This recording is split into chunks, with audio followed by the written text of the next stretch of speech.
निर्विशेष शून्यवादी पाश्चात्य देश तारणे। श्रील प्रभुपाद की जय। तो आज पढ़ेंगे बहुत ही प्यारा श्लोक श्रीमद् भगवद गीता के 9वें अध्याय का 14वां श्लोक दोहराएंगे। सततं कीर्तयन्तो मां यतन्तश्च दृढव्रतः सततं कीर्तयन्तो मां यतन्तश्च दृढव्रतः नमस्यन्तश्च मां भक्त्या नित्ययुक्ता उपासते। नमस्ते मां भक्त्या नित्ययुक्ता उपासते। सततं कीर्तयन्तो मां यतन्तश्च दृढव्रतः सततं कीर्तयन्तो मां यतन्तश्च दृढव्रतः नमस्यन्तश्च मां भक्त्या नित्ययुक्ता उपासते। नमस्ते मां भक्त्या नित्ययुक्ता उपासते। सततं कीर्तयन्तो मां यतन्तश्च दृढव्रतः नमस्यन्तश्च मां भक्त्या नित्ययुक्ता उपासते। सततं कीर्तयन्तो मां यतन्तश्च दृढव्रतः नमस्यन्तश्च मां भक्त्या नित्ययुक्ता उपासते। सुमित ध्रुव आप दोहराइए एक बार। सततं कीर्तयन्तो मां यतन्तश्च दृढव्रता सततं कीर्तयन्तो सततं मां कीर्तयन्तो मां यतन्तश्च यतन्तश्च दृढव्रतः दृढव्रतः नमस्यन्तश्च मां भक्त्या नित्ययुक्ता उपासते। नमस्यन्तश्च मां भक्त्या नमस्यन्तश्च मां नित्ययुक्ता भक्त्या उपासते। नित्ययुक्ता उपासते। अनुवाद तात्पर्य शिल प्रभुपाद द्वारा। शिल प्रभुपाद की जय। ये महात्मा मेरी महिमा का नित्य कीर्तन करते हुए, दृढ़ संकल्प के साथ प्रयास करते हुए, मुझे नमस्कार करते हुए भक्ति भाव से निरंतर मेरी पूजा करते हैं। सामान्य पुरुष को रबर की मुहर लगाकर महात्मा नहीं बनाया जाता, जहाँ पर उसके लक्षणों का वर्णन किया गया है। महात्मा सदैव भगवान कृष्ण के गुणों का कीर्तन करता रहता है। उसके पास कोई दूसरा कार्य नहीं रहता। वह सदैव कृष्ण के गुणगान में व्यस्त रहता है। दूसरे शब्दों में वह निर्विशेषवादी नहीं होता। जब गुणगान का प्रश्न उठे तो मनुष्य को चाहिए कि वह भगवान के पवित्र नाम, उनके नित्य रूप, उनके दिव्य गुणों तथा उनकी असामान्य लीलाओं की प्रशंसा करते हुए परमेश्वर को महिमान्वित करे। उसे इन सारी वस्तुओं को महिमान्वित करना होता है। अतः महात्मा भगवान के प्रति आसक्त रहता है।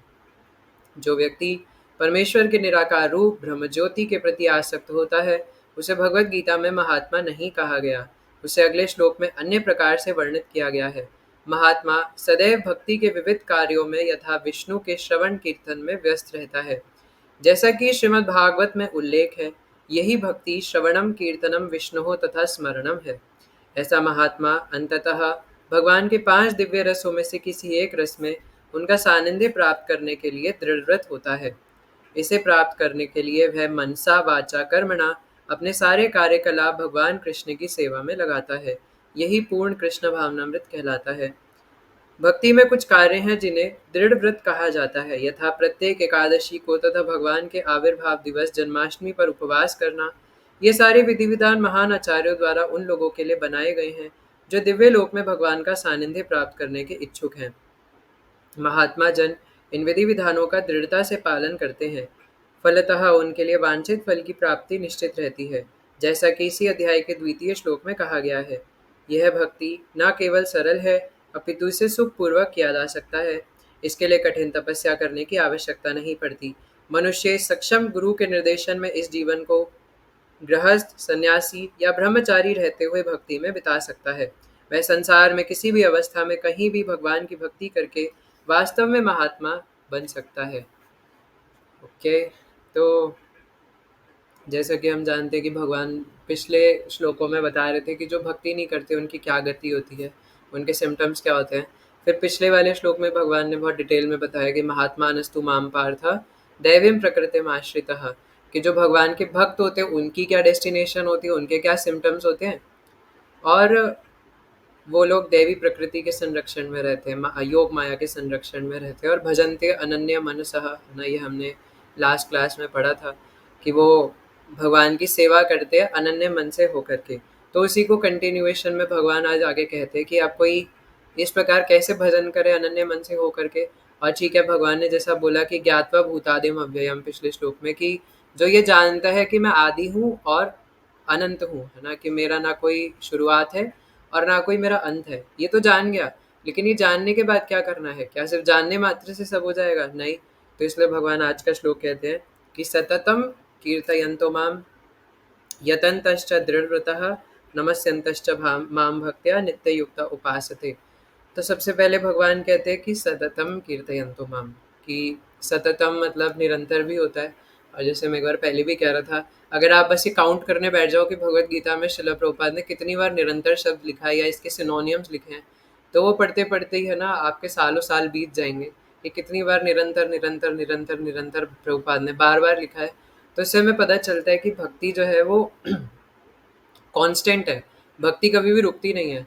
जैसे कई लोग कहते हैं कि आप लोग तो 24 घंटे सिर्फ नाचते रहते हो, आप लोग तो सिर्फ 24 घंटे हरे कृष्णा करते रहते हो, क्या है ये सब 24 घंटे टाइम पास करना? और कुछ लोग ये भी कहते हैं कि बस सुबह सुबह सूर्य देव को आप थोड़ा जल चढ़ा दो और गणेश जी की एक आरती कर लो और हो गया, नारायण की एक आरती कर लो, हो गया, क्या ये पूरे दिन लगा रखा है? तो दोनों ही बातें गलत है। पहली बात तो ये कि सिर्फ सूरज को जल चढ़ाने देने से अल्टीमेट पर्पस पूरा नहीं होता। जब भगवान खुद कह रहे हैं कि सततम कीर्तयन्तो माम, है ना, कीर्तन जो है वो सतत होना चाहिए। और दूसरी चीज़ ये कि जो ऐसा कहते हैं कि तुम 24 घंटे नाचते रहते हो, 24 घंटे क्या क्या करते रहते हो, तो हमारे वैष्णव जनों ने चैलेंज करते हैं कि अगर आप में हिम्मत है तो आप एक दिन मंदिर आओ, है ना, आप 24 घंटे करके दिखाओ, 24 घंटे छोड़ो, आप 12 घंटे करके दिखाओ। सुबह के 6 बजे से लेकर शाम के 6 बजे तक आप कोई भी एक प्रैक्टिस पकड़ लो, है ना, नाम जप, कीर्तन, कुछ भी, और आप करके दिखाओ। सुबह के 6 बजे से शाम के 6 बजे तक लगातार अगर आप हरिनाम कर पाओ, तो हम आपको प्रसाद देंगे, है ना, हम आपको रहने के लिए छत देंगे, है ना, फ्री में। आप करके तो दिखाओ अगर आपको इतना आसान लगता है ना, कि बच्चों का खेल है। तो इसीलिए जो ये अगर कोई 24 घंटे कर भी रहा है, अगर कोई कर पाए तो ये भी बहुत बड़ी बात है ना। 24 घंटे कहाँ होता है, हम भी इतनी कोशिश करते हैं, निर्जला एकादशी पे मुश्किल से प्रयास करते हैं कि भोजन से मन हटा करके भजन में लगाएं, है ना, वो तो लगता नहीं है हमारा। और फिर ऐसे कहते हैं कि 24 घंटे, है ना। तो इस प्रकार ये कोई मजाक नहीं है कि 24 घंटे कोई इस प्रकार भक्ति कर ले, है ना, अगर कोई कर ले तो बहुत बड़ी बात है। इसलिए भगवान कहते हैं कि सततम कीर्तयन्तो माम, कि कीर्तन जो है वो सतत होना चाहिए। और कीर्तन का मतलब क्या है? नाम कीर्तन तो है ही, है ना। शिला प्रभुपाद यहाँ तात्पर्य में बता रहे हैं कि भगवान के नाम, भगवान के रूप और भगवान के गुणों के बारे में बोलना, है ना। तो इसमें भगवान का नाम तो हो ही गया, कि जो कलयुग की विधि है हरिनाम संकीर्तन, नगर कीर्तन, कि नगरों में निकल निकल के लोगों के पास हरिनाम पहुंचाया जाए। एक एक जीवात्मा के कानों में कीर्तन पढ़ना चाहिए इस मधुर आवाज में, या इतनी तीव्रता से हमें कीर्तन गाना चाहिए कि एक एक जीव आत्मा के कानों में वो भगवान का नाम जाए कर्ण इंद्रियों के द्वारा। तो ये तो हो गया नाम। और भगवान के जो रूप और लीलाएं हैं उनके बारे में भी बताना है। इसलिए शिला प्रभुपाद यहाँ स्टार्टिंग में कह रहे हैं, क्योंकि भगवान ही कह रहे हैं कि कीर्तन किसका करना है? माम, है ना, सततम कीर्तयन्तो माम, है ना, मेरा कीर्तन करना है। तो इसलिए, और यहाँ पे शिला प्रभुपाद बता रहे हैं कि महात्मा भगवान ने भक्ति योगियों को बोला है, महात्मा भगवान ने मायावादियों को नहीं बोला, क्योंकि मायावादी नहीं करते कृष्ण का ग्लोरिफिकेशन। वो तो एको भ्रम, है ना, जगत मिथ्या भ्रम सत्य, है ना, इसके बारे में वो लोग ग्लोरिफिकेशन करते हैं। लेकिन भगवान तो माम कह रहे, तर्जनी उंगली दिखाते हुए कह रहे कि मेरा ग्लोरिफिकेशन, मैं, मुझ कृष्ण का। लेकिन वो लोग तो किसी निराकार ज्योति का ग्लोरिफिकेशन करते हैं, है ना, कि और ग्लोरिफिकेशन भी कैसा है कि मैं ही ब्रह्म हूँ, है ना, वो परमात्मा और मुझ में कोई फर्क नहीं है। वो परमात्मा बेचारा अविद्या में पड़ गया, तो मैं ही तो परमात्मा हूँ, मैं ही एक दिन परमात्मा वापस बन जाऊंगा, है ना। तो ये तो उनका ग्लोरिफिकेशन होता है। तो इसलिए भगवान उनको महात्मा नहीं बोल रहे, भगवान भक्ति योगियों को महात्मा बोल रहे हैं। क्योंकि यहाँ पे जो जो सिम्टम्स बताए वो भक्ति योगियों के, चाहे वो भजन्ते अनन्य मनस हो, या इस श्लोक में भी भगवान ने बोला कि ये नमस्यन्तश्च माम भक्त्या, फिर से भगवान ने भक्त्या शब्द लगाया है। तो इसलिए भगवान भक्ति योगियों को महात्मा बोल रहे हैं, है ना। तो क्या करें, है ना, बेचारे मायावादियों का जो सिद्धांत है वो सारे यहाँ पे टूट जाते हैं जब भगवान प्योर डिवोशनल सर्विस की बात करने शुरू करते हैं, है ना। अब इसमें भी अलग अलग मीनिंग निकाल नहीं सकते, है ना, लेकिन भक्तिया मतलब तो भक्ति ही होता है ना। तो इसलिए भगवान कह रहे कि ये महात्मा, जो पिछले श्लोक में बोला था कि महात्मा नस्तु माम पार्थ, ये महात्मा मेरी महिमा का कीर्तन करते हैं। और शिला प्रभुपाद बता रहे हैं क्योंकि जो भगवान के भक्त होते हैं वो भगवान में बहुत आसक्त होते हैं, इसलिए यारे देखे तारे कहो कृष्ण उपदेश, जहां भी मिले जिससे भी मिले उसे कृष्ण के बारे में बताने लग जाते हैं पागलों की तरह। है ना। हमें नहीं सोचना चाहिए कि वो व्यक्ति तो शक्ल से लग नहीं रहा कि भक्ति करेगा, ये हमारा काम नहीं है। हमारा काम है उसे कृष्ण के बारे में बताना। जैसे महाराज जी का वो कोट आया था कि अगर हम किसी व्यक्ति को कृष्ण के बारे में ना बताए तो उसके ऊपर ज्यादती करना है, उसके ऊपर वायलेंस करना है, क्योंकि हम उसे कृष्ण के बारे में ना बता के उसे और माया में धकेल रहे हैं। जब हमें पता है कुछ कुछ, जितना भी पता है उतना बताना चाहिए। अब वो ना सुने या फॉलो करे ना करे वो उसकी हेडेक है, लेकिन हमारा काम है कि उसे बताना। हाँ, इतना ही बताना है जितना वो हजम कर पाए, है ना, लेकिन बताना है। अब वो बाकी उसका काम है कि वो फॉलो करे ना करे, उसको एक्सेप्ट करे ना करे, लेकिन हमें बताना है। तो जैसे कोई संसार में व्यक्ति होता है, जितने भी लोग हैं ना इस संसार में, तो वो जिस जिस चीज़ के प्रति आसक्त होते हैं उसी चीज़ के बारे में बात करते हैं, है ना। कभी कभार ऐसा होता है कि हमारे कोई बहुत पुराने मित्र हैं और बहुत समय से उनसे बात नहीं हुई, तो कभी वो बात करने आते हैं तो भी जिस जिस चीज़ से वो आसक्त होते हैं वहाँ पे टॉपिक घुमा फिरा के ले ही आते हैं, है ना। चाहे वो स्त्री से रिलेटेड हो, धन से रिलेटेड हो, या इधर उधर के मटीरियलिस्टिक चीज़ों से रिलेटेड हो, तो वो उस चीज़ के ऊपर टॉपिक, चाहे वो पॉलिटिक्स हो ना, वो उस चीज़ के ऊपर ले ही आते हैं। तो हमारा भी ये काम है, क्योंकि अगर हम भक्ति योगी बनना चाहते हैं, है ना, अगर हम सच में भगवान के होना चाहते हैं, तो क्योंकि यही तो पता चलेगा जो अंदर है वही बाहर आएगा, है ना। अगर अंदर, जैसे अगर आप जूसर मिक्सर में अगर संतरा डालो तो संतरे का जूस ही बाहर आएगा, है ना। मैंगो शेक तो बाहर नहीं निकलेगा, लेकिन अगर मैंगो डालो तो मैंगो शेक निकलेगा, है ना, मतलब आम रस। तो इसी प्रकार हमारे अंदर भी जो भरा हुआ है वही बाहर आएगा जब हम किसी से भी वार्तालाप करेंगे। तो इसलिए चाहिए कि हम दूसरों को भी भगवान के बारे में बताकर उनको भगवान की तरफ अट्रैक्ट करने की कोशिश करें, है ना। तो इसलिए ये महात्मा मेरी महिमा का नित्य कीर्तन करते हैं कि सततम कीर्तयन्तो माम, है ना, हमेशा हर हर अवस्था में। और वो भगवान के अलावा और किसी चीज़ की बात करना पसंद नहीं करेंगे और कोई बात करना नहीं चाहेंगे। ये भक्तों के साथ होता है बहुत ज़्यादा, है ना, कि उनसे जब कोई भक्त को थोड़ा ज़्यादा ही डिवोशनल प्रैक्टिसेस करने लग जाता है, फिर उससे आ करके कोई इधर उधर की बातें करता है फालतू की, तो उसका मन नहीं लगता उन बातों में, है ना। वो बस, और ये होना चाहिए, ये हमारे अंदर एक एनालाइज करने का बहुत बड़ा पॉइंट है कि जब कोई इधर उधर का व्यक्ति आके हमसे फालतू की इधर उधर उल्टी सीधी बातें कर रहा है, तो क्या मेरा मन उस तरफ बह रहा है या मेरा मन वहाँ से हट रहा है। मेरा मन कर रहा है यार ये मुझे क्या बकवास बताया जा रहा है ना, तो वहाँ से भागने की इच्छा हो रही है ना। तो ये एनालाइज करने वाली चीज़ है हमारे लिए कि हम कितने अच्छे से भगवान की भक्ति कर रहे हैं, कि वो इधर उधर की बातें करने और हम उसी में बह गए, है ना। कोई कुत्ते पालने की बात कर रहा है ना, और उसी के बारे में बात करे जा रहे करे जा रहे करे जा रहे, फिर और फ्लो फ्लो में वही बहता चला गया। या कोई मूवीज़ के बारे में बात कर रहा है, कोई इधर उधर की मैगजीन्स के बारे में बात कर रहा है, कॉमिक्स के बारे में बात कर रहा है, और हम भी उसमें बह गए, है ना।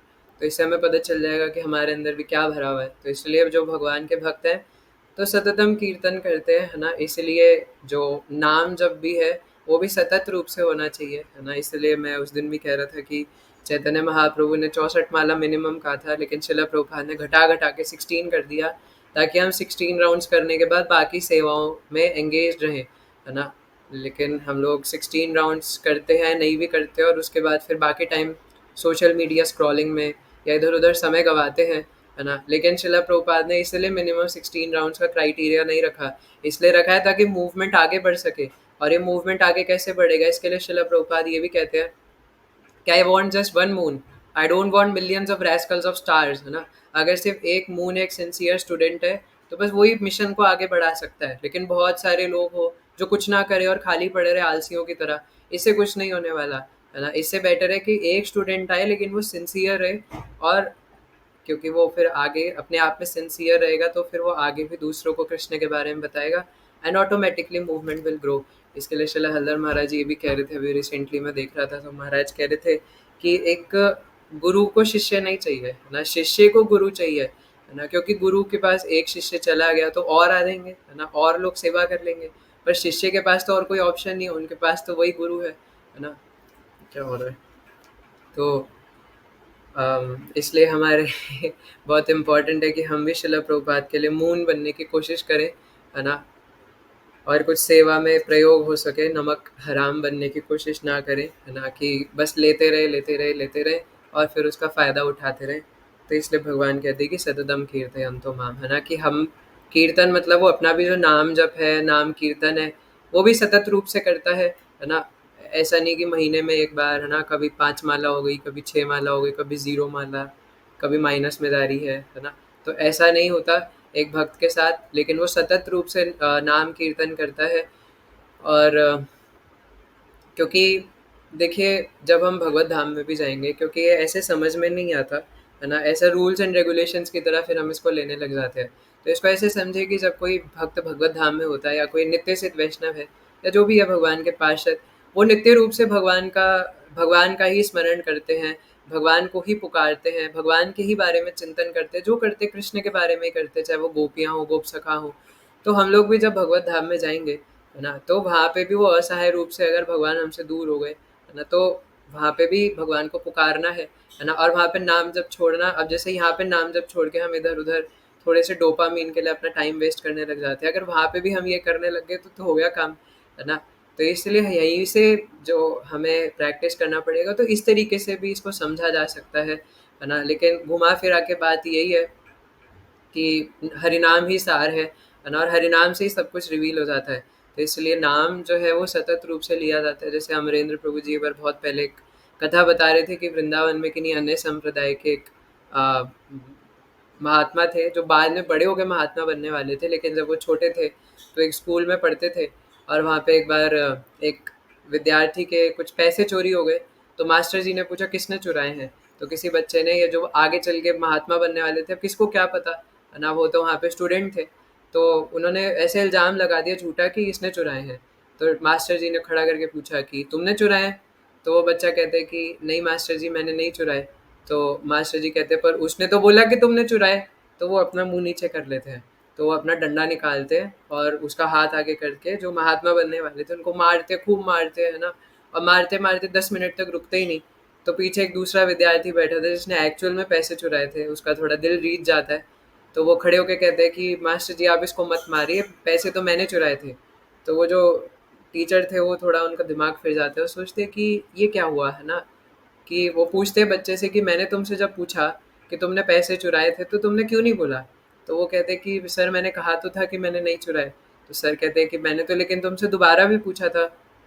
तो बच्चा कहता है मैंने जब एक बार कह दिया कि मैंने नहीं चुराए, अब उसके बाद आप मुझसे दोबारा पूछे, आप यकीन करेंगे नहीं करेंगे, मैं अपनी सफाई देने लग जाऊँ, नहीं मैंने नहीं चुराया, नहीं मैंने ऐसा नहीं करा, इससे मेरा भजन छूट जाएगा, उसका क्या? है ना? ये एक छोटा-सा बच्चा बोल रहे हैं अपने टीचर को कि मेरा भजन छूट जाएगा, आप अगर मैं आपको सफाई देने लग गया, उसका क्या?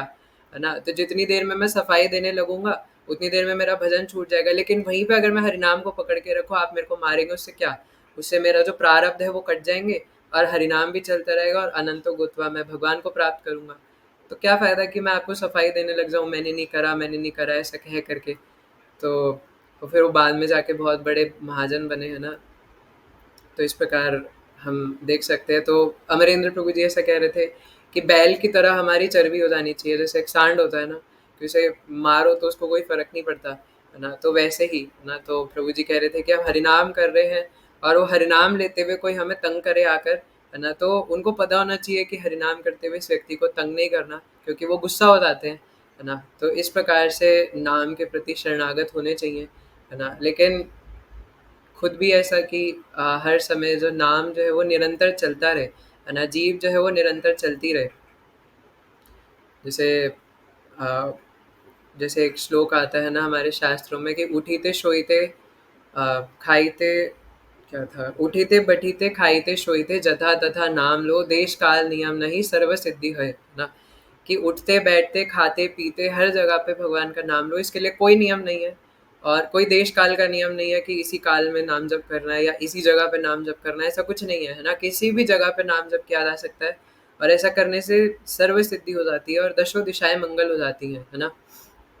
तो ये सब अमरेंद्र प्रभु जी बताते हैं अपनी क्लास में, है ना? एंड अमरेंद्र प्रभु जी काफ़ी ज़्यादा एक्स्ट्रा राउंड्स भी चैंटिंग करते हैं, है ना? तो हमारे पास भी कुछ डिवोटीज़ हैं हमारे बीच में, तो मे बी उन वो नहीं चाहेंगे कि मैं उनका नाम लूँ, है ना? लेकिन मुझे शेयर कर रहे थे कुछ डिवोटीज़ की 16 माला होने के बाद भी हम ऐसा सोचते हैं कि जब अ, कोई काम के बीच में समय मिला है ना? ऑफ़िस में है, कोई समय मिल गया, स्कूल वगैरह में तो समय मिल गया, तो और ज़्यादा थोड़ा नाम जप करने का प्रयास रहता है ना? तो ये काफ़ी अच्छी चीज़ है ना? हमें ट्राई करना चाहिए कि ज़्यादा, मतलब इसके लिए श्रील गोपाल कृष्ण गोस्वामी महाराज जी को मैं देखता था, है ना? एंड महाराज जी का हाथ कभी बीट बैग से बाहर दिखता ही नहीं था। महाराज जी किसी को जैसे क्लास देने भी आ रहे हैं महाराज श्रीमद् भागवतम की, तो महाराज जपा करते करते आते थे, है ना, उसके बाद बैठते थे, फिर उसके बाद बोलेंगे और उसके बाद भी जपा करते करते वापस जाएंगे, है ना। और जैसे ही महाराज को थोड़ा सा भी टाइम मिला, महाराज की उंगली ऑटोमेटिकली बीट बैग में चली जाती थी। हमारा उल्टा होता है, जैसे वो रिफ्लेक्स एक्शन होता है ना कि ऑटोमेटिकली, है ना, ऐसा नहीं जबरदस्ती, वो ऐसे मतलब उनके हाथ में हैबिट हो गई थी कि जैसी खाली समय मिला, 1 सेकंड का भी खाली समय मिला, सीधा उंगली बीट बैग में। हमारा उल्टा होता है ना। हमारी जपा करते करते भी बाहर आती है ऐसे, और ऐसे माला निकाल के देखते हैं, ओ अभी 10 बीट्स बचे हैं, है ना। फिर तेज तेज होती है, हरे कृष्ण कृष्ण कृष्ण हरे हरे, है ना। तो महाराज जी का हाथ अंदर जाता था, हमारा उल्टा बाहर आता है। जब जब चल रहा होता है तब भी बाहर आता है, खत्म हो जाने की तो अलग बात है ना। और कभी कोई अचानक से काम आ गया जो कि ऐसा है कि बस जब कंप्लीट करना और उसके जस्ट बाद वो काम करना है, तो वो जय श्री कृष्ण वाला भी जो होता है वो ऐसा होता है कि बीट बैग पूरा हाथ से खोल दिया, बीट बैग रख दिया, है ना, और जय श्री कृष्ण हवा में हो रहा है ना, बीट्स के ऊपर हो ही नहीं रहा। तो ये तो हमारी हालत है ना। तो इसलिए भगवान कहते हैं कि नहीं, है ना। इसलिए शिला प्रभुपाद ने स्टार्टिंग में बोला तात्पर्य के कि रबर की मुहर लगा के कोई भी महात्मा नहीं बनाया जा सकता। इसलिए स्टैम्प से या तिलक लगाने से और ये कंठी माला धारण करने से या सफ़ेद कुर्ता पहनने से, है ना, कोई भक्त नहीं हो सकता, है ना। भक्ति के लिए लक्षण होने चाहिए। तो पिछले श्लोक में बताया भजनते अनन्य मनसो, और वो भगवान को आदि और अव्यय मानता है। और अब यहाँ पे बता रहे कि सततम कीर्तयन्तु माम, कि वो सतत रूप से कीर्तन करता है, चाहे वो खुद का नाम जप हो, खुद की साधना हो, चाहे दूसरों को भगवान के बारे में बताना हो, वो सतत रूप से दूसरों को भगवान के बारे में बोलता रहता है। वो इतने पागल, क्योंकि अमरेंद्र प्रभु जी एक बार ये भी कह रहे थे कि दुनिया में दोनों लोग पागल हैं। जो भौतिकता के पीछे पागल है वो भी पागल है। वो हमें पागल बोलेंगे कि क्या पूरे दिन पूजा पाठ करते रहते हैं, कुछ दिनों में लगता है ना, वो झोला लेके घूमेंगे, है ना। तो वो लोग हमें पागल बोलेंगे, हम लोग उन्हें पागल बोलेंगे कि ये लोग भौतिकता के पीछे पागल है। तो दोनों एक दूसरे को पागल बोलेंगे। तो जब दोनों को ही पागल रहना है तो पागलता की पराकाष्ठा में जाया जाए, है ना। जब पागल बनना ही है तो अच्छे वाला हाई ग्रेड पागल बना जाए, कम ग्रेड वाला पागल क्यों बनना है भौतिक लोगों की तरह, है ना। तो इस प्रकार हाई ग्रेड पागल बना जाए कि इतने पागल बन जाओ कि जिसको भी मिले उसे कृष्ण के बारे में बताएं, है ना, जिससे सच में किसी का वेलफेयर हो सके। इसके लिए श्रील प्रभुपाद ना कहते हैं कि नर्क जाना बहुत महंगा है, लेकिन वैकुंठ जाना बहुत सस्ता है ना। क्योंकि नर्क जाने के लिए, जैसे अगर हम मीट ईटिंग की बात करें तो मांस महंगा आता है, इवन जो लहसुन प्याज है वो भी महंगे आते हैं, लेकिन प्याज बहुत महंगी आती है ना। मांस भी महंगा आता है, लेकिन वहीं पे आलू है ना, और ये सब जो है वो सस्ता आता है, सब्जियां। और सेकेंडली मदिरा पान, है ना, जो मदिरा होता है वो भी महंगा आता है। एयरपोर्ट पे लोग 1-1 लाख लाख 2-2 लाख की बॉटल पी लेते हैं एक बार में, है ना। जो बहुत अमीर अमीर लोग होते हैं, है ना, 1-1 2-2 लाख की वो 1 घंटे में, आधे घंटे में जो दारू गटक लेते हैं वहाँ पे। तो मदिरा भी बहुत महंगा आता है, लेकिन वहीं पे नींबू पानी भगवान को ऑफर कर गया, शिकंजी भगवान को ऑफर करके लिया जाए तो सस्ता है ना, भगवान को प्रसाद बना के। और इसी प्रकार से जुआ खेलना, है ना, ये भी बहुत महंगा पड़ता है बाद में। तो ऐसे हमारे कई डिवोटीज को एक्सपीरियंस भी है ना, पहले का। और फिर उसके बाद कुछ ज़्यादा ही महंगा पड़ जाता है ना। और उसके बाद फिर अवैध स्त्री पुरुष संबंध, है ना, ये भी बहुत ज़्यादा महंगा पड़ जाता है। अब किसी स्त्री को, अब इसके लिए, है ना, वैसे थोड़ा हैवी हो जाएगा, पर श्री श्रीमद गौर गोविंद महाराज जैसे कहते हैं, it's not easy to satisfy a woman बाबा, it's not easy to satisfy a woman, it's easy to satisfy Krishna बाबा, but it's not easy to satisfy a woman. और ये एक्चुअल है ना, क्योंकि किन्हीं स्त्री को या किन्हीं माता जी को इवन उनको मानसिक तरीके से भी सेटिस्फाई करना बहुत मुश्किल है ना। तो यहाँ भी अभी पागल बना के ड्रम में डाल रही हैं, लेकिन आप दोनों साइड से ही है ना। तो इस प्रकार मैं ये कह रहा था कि नर्क जाना बहुत महंगा है ना। तो उनको सेटिस्फाई करना, उनके लिए अलग अलग चीज़ें खरीदना, ये करना वो करना, तो ये बहुत महंगा है। लेकिन वहीं पे भगवान क्या कहते हैं, पत्रम पुष्पम फलम तोयम यो में भक्तया प्रयच्छति, है ना। संसार में कोई स्त्री हो सकते हैं, उन्हें आप कोई आईफोन ला के भी गिफ्ट कर दो, वो बोलेंगे मैंने कहा था क्या, अरे मैंने कहा था क्या कि तुम मेरे लिए ये सब करो। लेकिन भगवान को अगर हम एक पत्र भी चढ़ा देंगे, अगर एक तुलसी का पत्ता, है ना, तुलसी जल मात्रेण, हमारे शास्त्रों में बताया गया, अद्वैत आचार्य ने ये करके महाप्रभु को प्रकट करा दिया, है ना। सिर्फ और सिर्फ तुलसी पत्र को गंगा जल में डुबो करके भगवान को ऑफर कर देने से भगवान अपने भक्त को न्यौछावर कर देते हैं, अपने आप को, है ना। तो ये हमारे श्री भगवान है। और देखा जाए तो बाकी चीज़ों में भी, है ना, फिर जो बाहर के लोग हैं वो इधर उधर घूमने जाते हैं, है ना, गोवा और मनाली, और जो थोड़े और अमीर है वो थाईलैंड पेरिस वगैरह, है ना। लेकिन भक्त लोग कहा जाते हैं मायापुर नवद्वीप धाम, है ना, वृंदावन धाम, ये कोई बहुत ज़्यादा महँगा नहीं है। और वहाँ जाके करना क्या होता है, आश्रम में डॉर्मेट्री में रहना है ना, वहाँ पे कहीं भी चटाई बिछा के सो जाओ और आनंद आता है उसमें। सभी भक्त लोग साथ में रात को हरी कथा करते हुए नरसिंह भगवान के दर्शन करके, पंचतत्व के दर्शन करके सो गए आराम से, और सुबह उठे और धोती कुर्ता पहन के मंगला आरती में जा रहे, आहा, है ना। तो ये लाइफ है एक्चुअल में कि मतलब इतने सिंपल जीवन जीते हुए भी इतना आनंद, लेकिन वहाँ पे बड़े-बड़े स्लीप वेल मैट्रेसेस चाहिए, ना जाने क्या-क्या चाहिए, और फिर वहाँ जाके पेरिस में जाके, थाईलैंड में जाके, वहाँ जाके भी सैटिस्फाइड नहीं होते। तो एक्चुअल में लाइफ तो भक्तों की है ना, प्राण शक्ति जो है वो तो भक्तों में है ना, क्योंकि सस्ते में, मतलब क्योंकि यही चीज़ श्रील प्रभुपाद बोलते हैं कि वैकुंठ जाना सस्ता है ना, ऐसे ही वृंदावन में भी, है ना।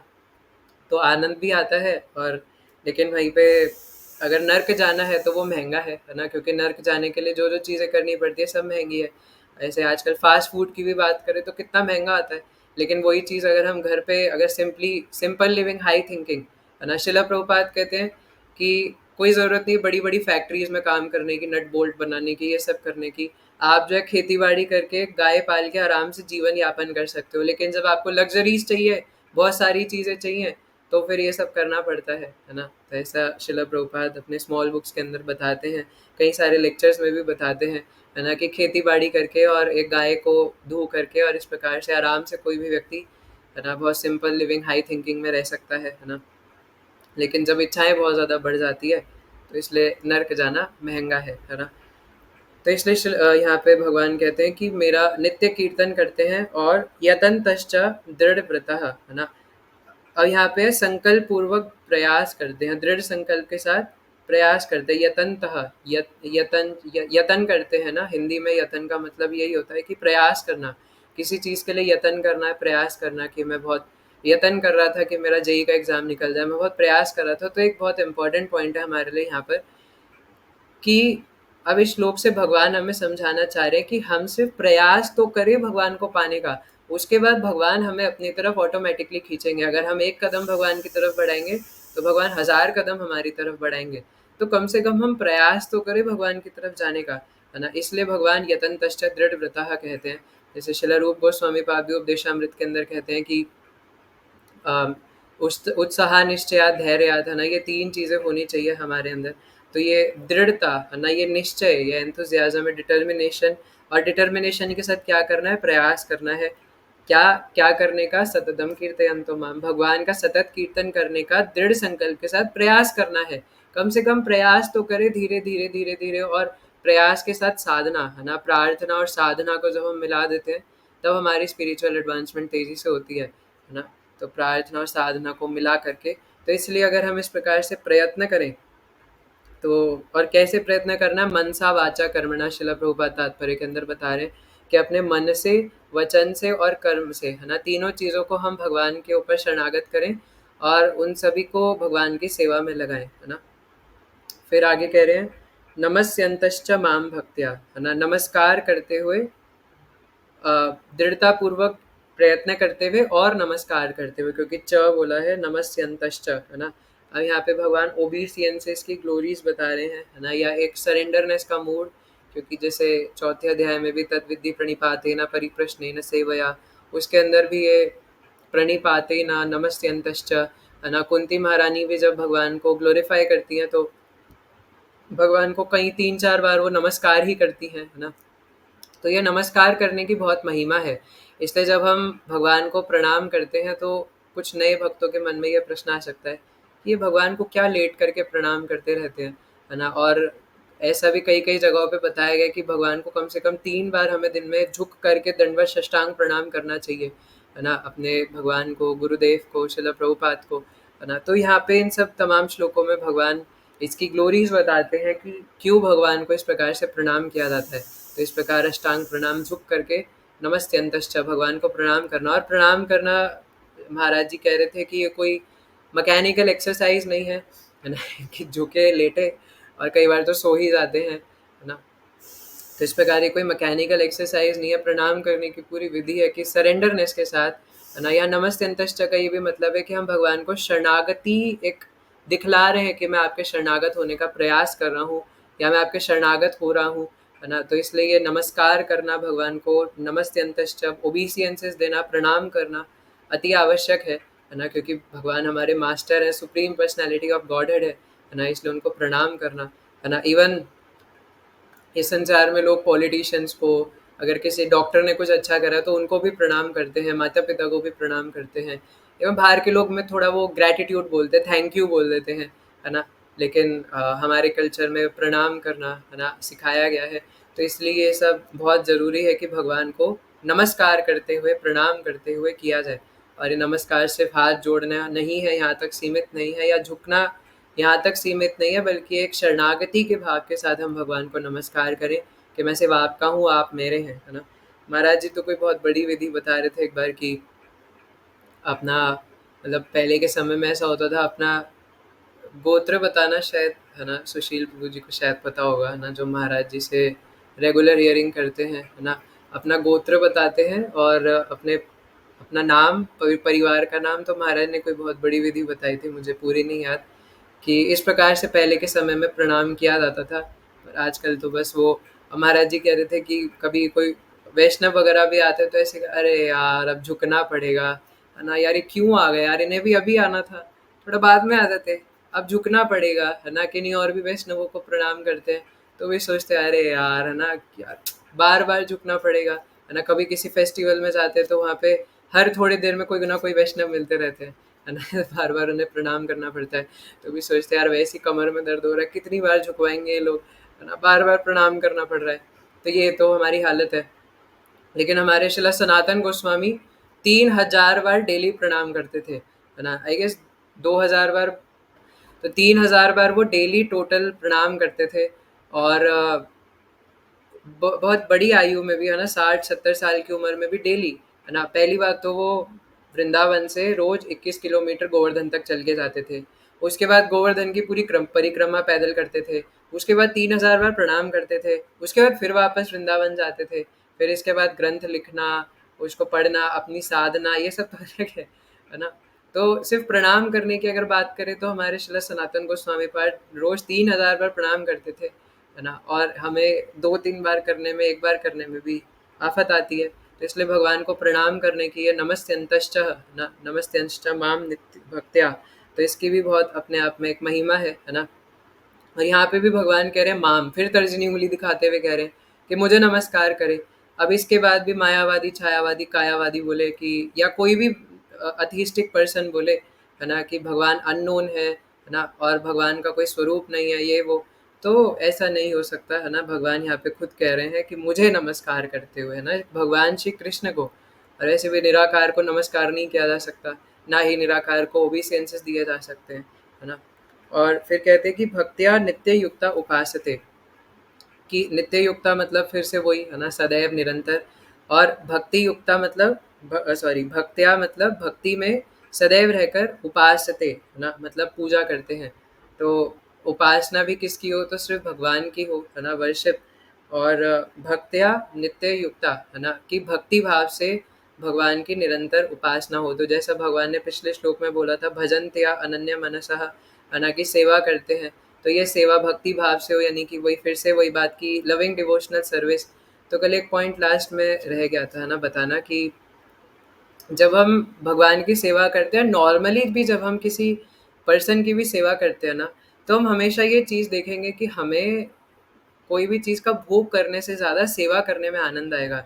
जैसे अगर एक नॉर्मल एग्जांपल लिया जाए कि आपका बर्थडे है ना, और आप एक बड़ा-सा केक खरीद के लाओ, है ना, या छोले-भटूरे खरीद के लाओ, और आप वो सारे के सारे खुद ही खा जाओ, है ना, तो हो सकता है आपको थोड़ा-सा प्लेज़र मिले कि वाह! है ना, मैंने अपने बर्थडे के दिन क्या केक खाया बड़ा-सा, क्या छोले-भटूरे खाए।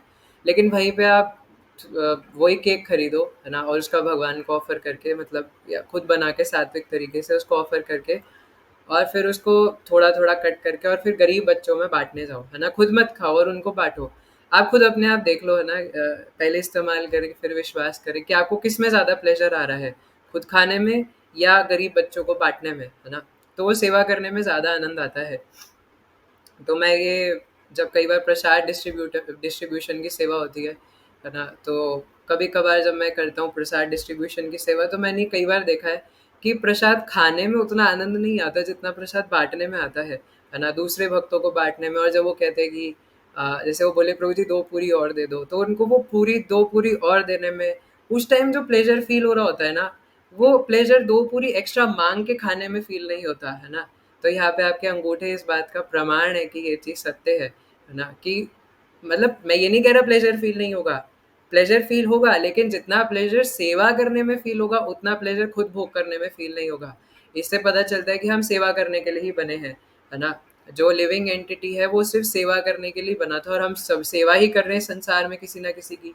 या तो कोई कुत्ते की सेवा कर रहा है, कोई माता-पिता की सेवा कर रहा है, कोई कॉर्पोरेट में अपने बॉस की सेवा कर रहा है, जो बॉस है वो अपने क्लाइंट्स की सेवा कर रहा है। तो हर कोई किसी न किसी की सेवा ही कर रहा है ना? तो इसीलिए अगर हमें सेवा करनी है, तो साक्षात सुप्रीम पर्सनैलिटी ऑफ गॉडहेड की करी जाए, है ना? परम भगवान की करी जाए। जैसे इस संसार में से कहते हैं कि अगर तुम्हें ड्राइवर बनना है, तो प्राइम मिनिस्टर का ड्राइवर बनो, किसी नॉर्मल व्यक्ति का ड्राइवर क्यों बनना है? तो वैसी सेवा अगर करनी है, तो भगवान की सेवा करी जाए। लेकिन सेवा के बिना हम नहीं रह सकते, हर कोई व्यक्ति सेवा कर रहा है, और ये चीज़ एकदम क्रिस्टल क्लियर है। और नहीं क्लियर है तो कर लीजिए क्लियर, कि सेवा करने में जो आनंद है ना? वो भोग करने में नहीं है। हरकिशोर प्रभु, आपको जो मैंने पीपीटी बनाने को दिया तो आपको कैसा लगा, है ना? How was your experience? अंगूठा, है ना? तो ये अंगूठा अंगूठा है उनका एक्सपीरियंस, है ना? तो लेकिन ये चीज़ हम देख सकते हैं ना, सभी भक्तों के एक्सपीरियंस है कि सेवा करने में ज़्यादा आनंद है ना? तो भगवान की और भगवान के भक्तों की जब हम सेवा करते हैं, तो उसमें भी परम आनंद आता है ना?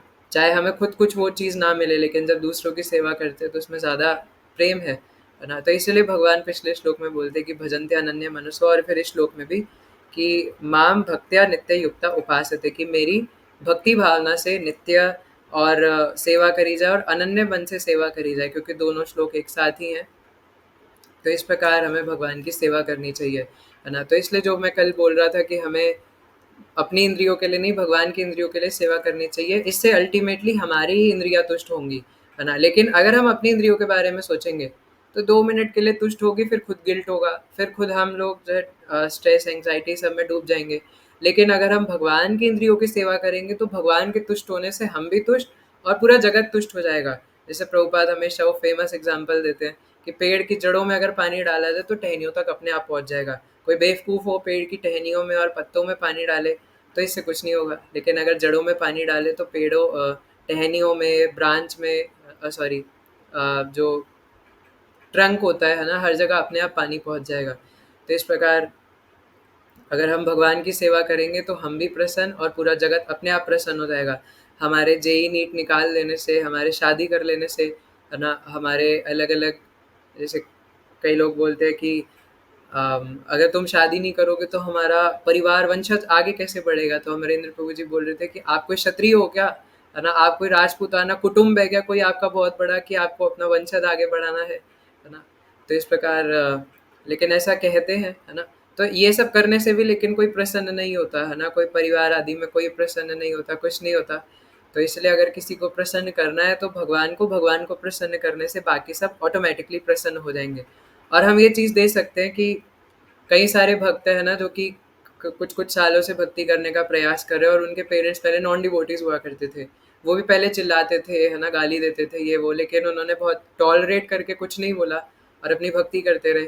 और आज, है ना, धीरे-धीरे करके उनके पेरेंट्स का भी हृदय परिवर्तन हो रहा है, वो भी भक्ति कर रहे हैं, वो भी समझ रहे हैं कि हाँ, इसी में सैटिस्फैक्शन है। तो इस बात का प्रमाण है कि जब एक घर में कोई एक व्यक्ति भक्त बनता है, तो उसकी सातों क्या 21 पीढ़ियाँ तर जाती हैं, है ना? तो इसलिए भगवान ये कहते हैं कि श्रील प्रभुपाद जी कहते हैं कि रबर की मुहर लगा के भक्त नहीं बनाया जा सकता। अगर भक्त बनना है, तो ये सब हमारे अंदर सिम्पटम्स होने चाहिए। और यहाँ पे जो दृढ़ व्रत की बात कर रहे थे, उसके लिए श्रील प्रभुपाद बता रहे हैं कि दृढ़ता के साथ हमें कुछ अनुष्ठान भी फॉलो करने होते हैं, है ना? कुछ वाउस भी फॉलो करने होते हैं। इसलिए हर एकादशी पे व्रत का पालन करना, भगवान के आविर्भाव दिवस, जन्माष्टमी, नित्यानंद त्रयोदशी, गौर पूर्णिमा, बलराम पूर्णिमा, इन सब पे भगवान के व्रतों का पालन करना। और उपदेशामृत में बताते हैं कि जो इन भगवान से रिलेटेड त्योहारों को धूमधाम से नहीं मनाता, वो भी अपराध है ना? तो इन सबको दृढ़तापूर्वक सेलिब्रेट करना, और वाउस का पालन करना, तपस्या का पालन करना, तो कल कुछ वैसे कुछ लोगों के हिसाब से एकादशी से भी हो चुका है, लेकिन पूर्णिमा टू पूर्णिमा सिस्टम के हिसाब से कल से चतुर्मास लग रहा है ना, जब 4 महीने के लिए महाविष्णु योग निद्रा में चले जाते हैं। तो ये बहुत ही ऑस्पिशियस है हमारे लिए, है ना, हमारी भजन साधना के लिए। तो इसके और इसमें 1 महीना लास्ट में कार्तिक का भी है, जो कि मोस्ट मोस्ट मोस्ट ऑस्पिशियस है, जो कि श्रीमती राधा रानी का ही कैलेंडर अवतार है ना। श्रीमती राधा रानी जब अपने आप को एक मंथ के रूप में मैनिफेस्ट कर लेती हैं, तो वो कार्तिक का महीना रहता है ना। तो इसी में ये जो 4 महीने हैं चतुर्मास, ये हमारे लिए बहुत ऑस्पिशियस है, और इसीलिए इनमें हम अलग अलग वाउस ले सकते हैं, है ना, और जो कि हमारी भक्ति से रिलेटेड है। शिला प्रभुपाद बताते हैं कि शास्त्रों में कई सारे वाउस बताए गए हैं चतुर्मास के लिए, लेकिन शिला प्रभुपाद ने हमारे लिए बहुत कम कर दिए हैं, जिससे अच्छे से प्रचार हो सके और हम अपनी खुद की साधना कर सकें। तो हमारे लिए मेन यही तपस्या है कि हम ज़्यादा से ज़्यादा माला करें, जो अभी तक 16 माला रुक रुक के, है ना, या ऐसे कर रहे हैं, है ना, कि कभी 5 कभी 16, तो प्रयास करें कि रेगुलरली 16 हो पाए, है ना, 4 महीने। और कुछ अलग अलग वाउस ले सकते हैं, जैसे कि अगर हम कोई चीज़ भगवान और हमारे बीच में आ रही है, तो उसे भगवान हम अपने बीच से दूर कर दे, है ना, इन 4 महीनों के लिए। और अच्छे से ज़्यादा ग्रंथ पढ़ें, ज़्यादा से ज़्यादा हियरिंग करें, थोड़ा बढ़ाने की कोशिश करें इन 4 महीनों में। और इन 4 महीनों में कुछ चीज़ें वर्जित बताई गई हैं, तो उनका सेवन हो सके तो ना करें, है ना। तो अ, उसका स्पिरिचुअल बेनिफिट भी है और हेल्थ बेनिफिट भी है, क्योंकि ये जो 4 महीने, इसमें बारिश का मौसम है, फिर आगे गर्मी से सर्दी में ट्रांसफ़र होगा, है ना। तो इसमें कई सारे बैक्टीरियाज और इन्फेक्शंस जो है वो जन्म लेते हैं। तो इसमें अलग अलग महीनों के हिसाब से, आयुर्वेद के हिसाब से भी, है ना, कुछ 4 चीज़ें से पहले महीने में, जो अभी कल से स्टार्ट हो रहा है और 9 अगस्त को ख़त्म होगा, तो पहले महीने में कोई भी हरे पत्ती वाली सब्जियां नहीं खानी, है ना। दूसरे महीने में शायद दूध होता है, दूसरे महीने में दूध, और तीसरे महीने में दही, या मे बी इसका वाइस वर्सा भी हो सकता है, और चौथे महीने में उड़द की दाल, है ना, कार्तिक के महीने में। तो आप चेक कर सकते हैं कौन कौन से महीने में क्या क्या नहीं लेना होता। तो इस प्रकार हम कर सकते हैं। बाकी हमारे लिए तपस्या यही है ना, तपस्या का यही अर्थ है कि अपनी इंद्रियों के बारे में ना सोचते हुए भगवान की इंद्रियों के लिए हम सेवा करें। तो इसलिए अगर मेरे से अलग अलग आप मत पूछेगा कि क्या करना है क्या नहीं करना, बस यही करना है, ज़्यादा से ज़्यादा नाम जप, ज़्यादा से ज़्यादा श्रवण, और ज़्यादा से ज़्यादा ग्रंथ अध्ययन, और इंद्रिय तृप्ति को जितना कम हो सके बंद करने का हमें प्रयास करना है ना। इंद्रिय तृप्ति करनी है तो आध्यात्मिक इंद्रिय तृप्ति हो, है ना, जिसमें भगवान की इंद्रियां तुष्ट हो, तो अपनी भी ऑटोमेटिकली हो जाएंगी, है ना। तो ठीक है, फिर समय हो गया, फिर आपके क्वेश्चंस भी होते हैं, है ना, तो किसी कोई प्रश्न है तो पूछ सकते हैं।